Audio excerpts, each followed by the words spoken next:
नीला सियार की कहानी। चंडरव नामक एक भूखा सियार भोजन की तलाश में भटकता हुआ जंगल के निकट स्थित गांव में चला गया। गांव की गलियों में घूमते हुए उसे कुछ कुत्तों के देखा तो उस पर टूट पड़े। किसी तरह जान बचाकर चंडरव वहां से भागा और एक मकान में घुस गया।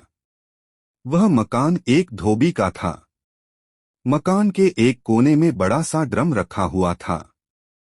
चंडरव उसमें छुपकर बैठ गया। वह रात भर वहीं छुपा रहा। सुबह होने तक कुत्ते वहां से जा चुके थे।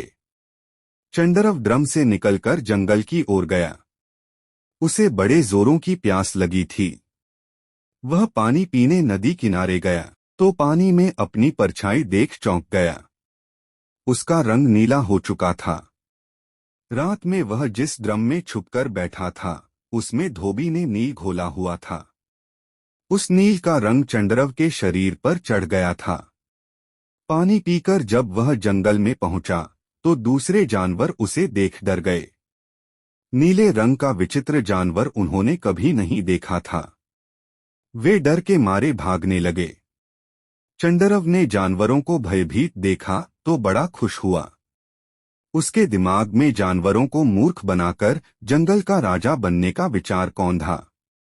उसने भागते हुए जानवरों को रोका और उन्हें अपने पास बुलाकर बोला, मित्रों, मुझसे मत डरो।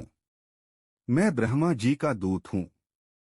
उन्होंने मुझे तुम लोगों की रक्षा के लिए भेजा है। इस जंगल का कोई राजा नहीं है। अब से मैं तुम्हारा राजा हूँ। तुम लोगों की सुरक्षा की जिम्मेदारी अब मेरी है। तुम मेरे राज में आनंद से रहो। अब चंडरव के मजे हो गए।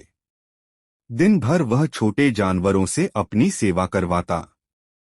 हाथी की सवारी कर जंगल में घूमता। शेर, चीते और भेड़िए उसके लिए शिकार कर लाते। वह छककर उसका भक्षण करता और बचा हुआ मांस उन्हें दे देता। दिन बड़े ही शांतिपूर्ण रीति से गुजर रहे थे। लेकिन झूठ आखिर कितने दिन छुपता। एक न एक दिन असलियत बाहर आनी ही थी। एक सुबह चंडरव सोकर उठा और अपनी मान से निकला।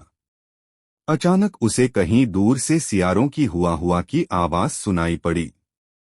चंडरव आखिर था तो सियार ही वह भूल गया कि उसने अन्य जानवरों के सामने ब्रह्मा के भेजे दूत होने का नाटक किया है, और वह भी मदमस्त होकर हुआ चिल्लाने लगा।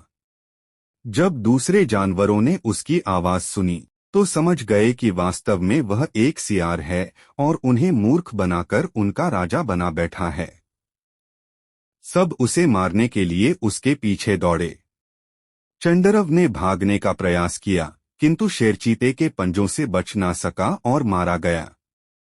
सीख: एक, जो अपनों को ठुकराकर परायों को अपनाता है उसका नाश हो जाता है। दो, झूठ की उम्र लंबी नहीं होती। जब वह खुलता है तो उसका दुष्परिणाम भुगतना पड़ता है।